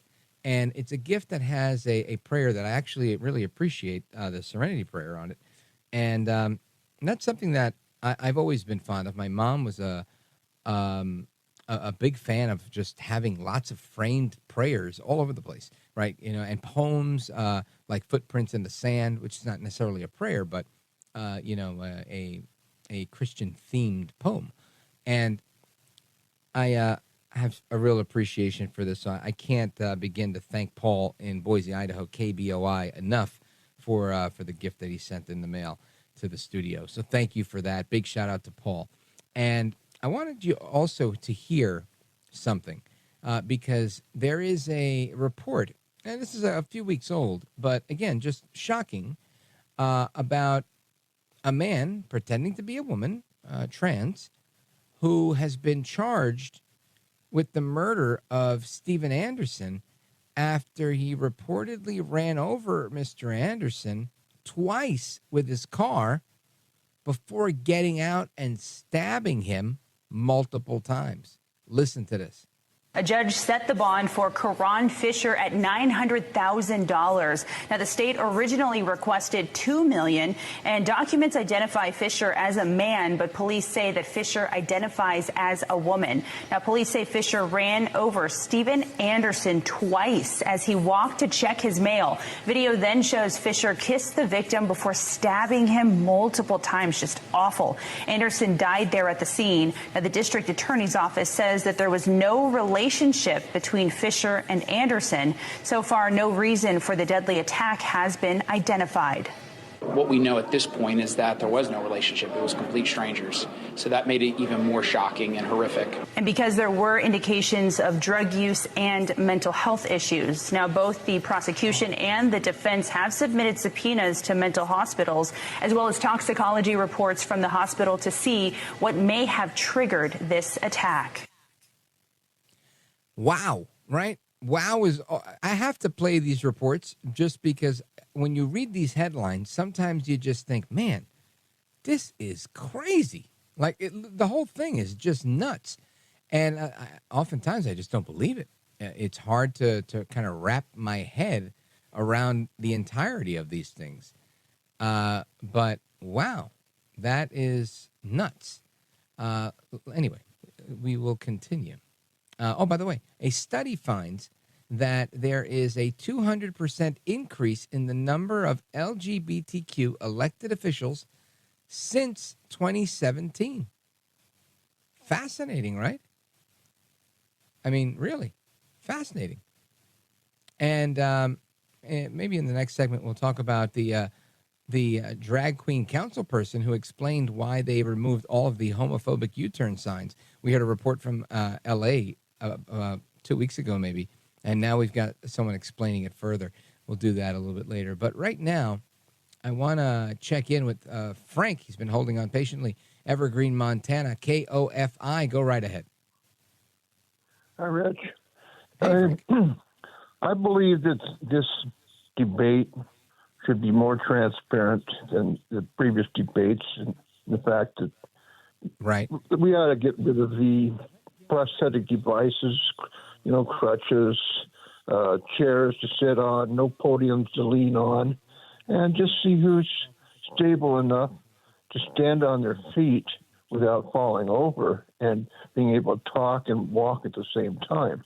For some of these elderly people, it takes a lot of energy, and they can't do a filibuster-style debate.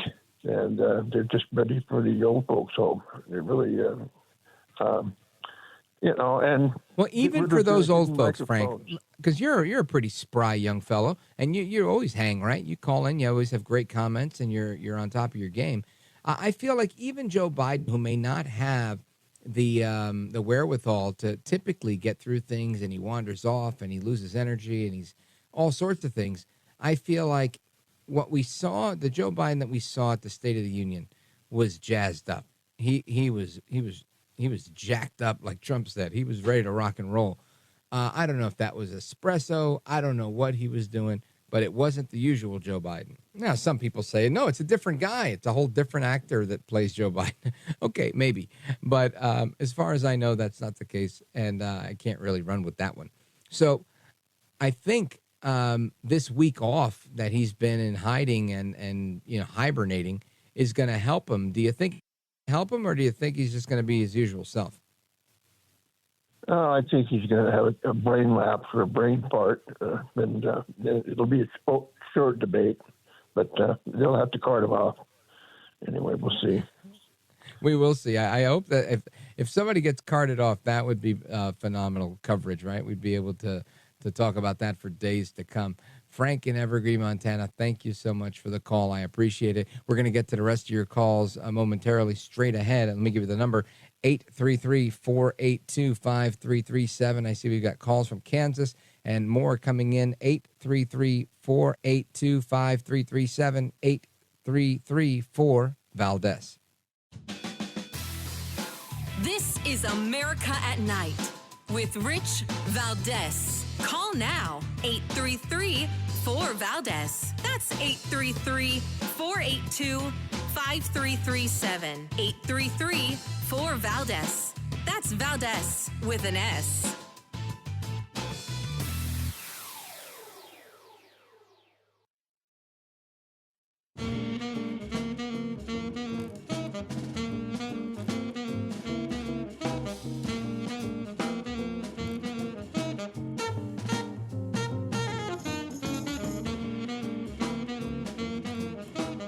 So glad to be on your show, Rich. It's just an amazing broadcast that I hope the rest of America listens to every day. America at Night with Rich Valdez.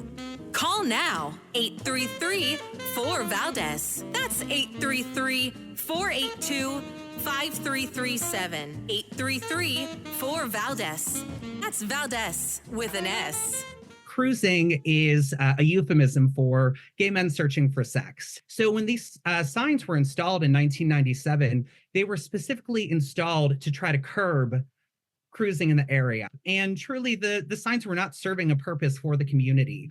Again, if making a U-turn on Griffith Park Boulevard was a danger to the community, just have it no U-turns at all times. But because it was specifically midnight to 6 a.m., which is when, some of the bars are getting out, people are out, engaging. How could that be perceived as homophobic? Specifically, if you take a look at the hours that were listed under the no U-turn signs, the hours listed midnight to 6 a.m. So a lot of critics about these signs coming down are saying, well, no, it's just a traffic safety issue. There's going to be a lot of accidents now that those signs have been removed. Here's the thing, if U-turns were really a problem on this residential streets, then the no U-turn sign should have been in effect 24/7. They should not have been in effect only in what is arguably the least busy time for traffic, midnight to 6 a.m. So again, cops were using this as a way to sort of crack down on the queer community in the neighborhood. That is a drag queen from Los Angeles named Maybe a Girl. That's the name. Maybe first name, middle initial A, last name Girl, explaining why she, as a member of the Silver Lake Neighborhood Council, tore out these, what she calls, homophobic U-turn signs within the town. Now, this is, we talked about this when this originally happened about, 2 weeks ago or 3 weeks ago. But interesting, right? And I'm not going to argue this. There may be truth in what she's saying. What I think is interesting about the point being made here is, what if it's not, right? What if this was an issue? Like there was no issue with U-turns during the middle of the day when it was rush hour because nobody was making U-turns there. In fact, the only time people were making U-turns, at least that's how it was presented from what the last report we heard, was that people were, again, cruising. Gay men looking for other gay men, and they'd pass by the gay bar, so they would go up the street and they would make this U-turn. And it became problematic, right? And it was happening at the hours that the bar was closing. So that's when it became busiest and least safe. So from a perspective of public safety, I could see why you would do that. For example, in my neighborhood, you're able to turn right on red unless it's otherwise posted. Fair enough. It's posted in a bunch of places, no turn on red, 7 a.m. to 4 p.m. Why? Because it's close to a school, and then it's not safe. So that makes sense, in my opinion, right? So I could see why you would say if the busy time here, or the time where there's people that are drunk leaving this bar, and it's a very busy bar, and you have people trying to pick up these patrons, then this might be the time to protect the citizenry. And one could argue that by removing these signs, you are homophobic and that you are endangering the LGBTQ plus IA community to potentially getting hit by a car or something like that, because that's when things are the busiest. Again, I don't have all the facts there, but I could see how they make this argument either way. Now, something else I mentioned, and again, I'm going to get to your calls. James, wait, hang on for me. I just want to make sure I get this out here because I thought this was an interesting story. Was this 200% increase in the number of LGBTQ elected officials since the year 2017, not that long ago. And this is an actual study. The report first came from NBC News and found that the amount of LGBTQ elected officials has risen by 190.8% since 2017. It also found that there were a 10.8% increase in the rise of elected officials between June of last year and last month. Wow. And that's interesting, right? Let me see what else. Let me just double check who put this thing together. I don't know why it's not giving me that. It just says that it was reported by NBC. Anyway, I was curious to know who put this out there. But I find that fascinating. That's very big growth. And I think my question would be, does this growth match the community? I would venture to say it likely doesn't. Just my gut. That wherever we're seeing this increase is not because there's magically a bunch of gay people that have appeared. And I'm not saying that they don't exist. I'm just saying I don't see that, right? And it doesn't have to be that way. I'm not saying that, if the majority of the people in a neighborhood are straight, then it must be a straight person. Or if the majority of people are Asian, then they should have an Asian elected official. I'm not saying that at all. I think those are leftist ideas. But what I am saying is it seems high, right? The number seems very high. Let me see. From mid-May, there were 1,303 known elected officials that identified as LGBTQ in the U.S.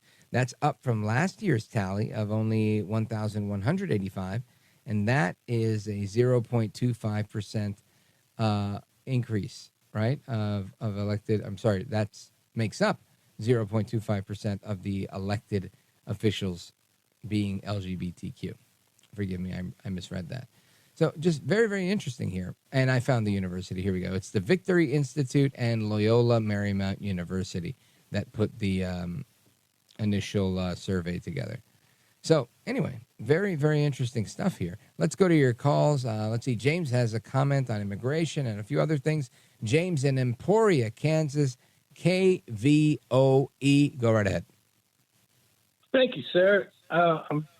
I was listening, and I thought you were a bit harsh on Secretary Mayorkas, in maybe assigning blame to him vicariously for the actions of supposedly somebody who was in the country on an ankle monitor, and saying that they wasn't properly vetted. Donald Trump just proposed allowing automatic green cards for anybody who graduates from a 2 or 4 year college. He subsequently walked that back, and the campaign said, well, we're going to vet them strongly. But in reality, it's the same people on the front lines that are doing the vetting, whether it be one administration or the other. Well, but that's the question. The real question becomes, are we doing the vetting? Right now, I mean, we could talk about what Trump is saying on the campaign trail all we want, but the reality is for the last 3.5 years, it's been Biden that's in charge, and he put Mayorkas in charge of this, right, as head of Homeland Security. And we've seen this ridiculous increase in crime happen since Trump left. It wasn't like this crime has always been there and it was always happening, and now we're just noticing it. No, it's up by a ton.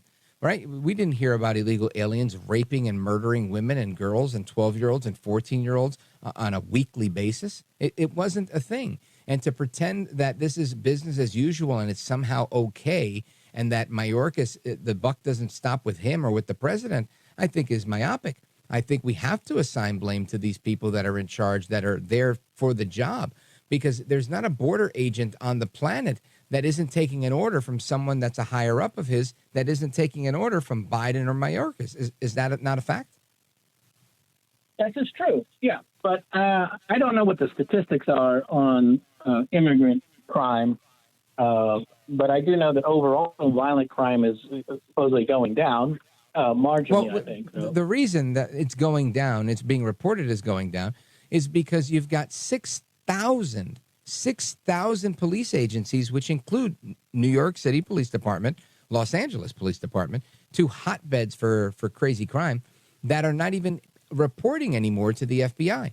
Not because they don't feel like it, but because they changed the reporting system at the FBI, and 6,000 different agencies were not able to contribute their data. That's the case as of Monday morning, and we're on Wednesday, so it's still relatively accurate information. And you tell me, if you've got 6,000 police jurisdictions that can't report crime, if you're not going to come up with FBI reports that show the crime is going down. Of course they are. They're cooking the books in a very technical manner. James, I wish I could stay on with you because the conversation's really good. Big shout out to you in Emporia, Kansas, KVOE in the building. I got to take a pause. We're coming right back. This is America at Night with Rich Valdez.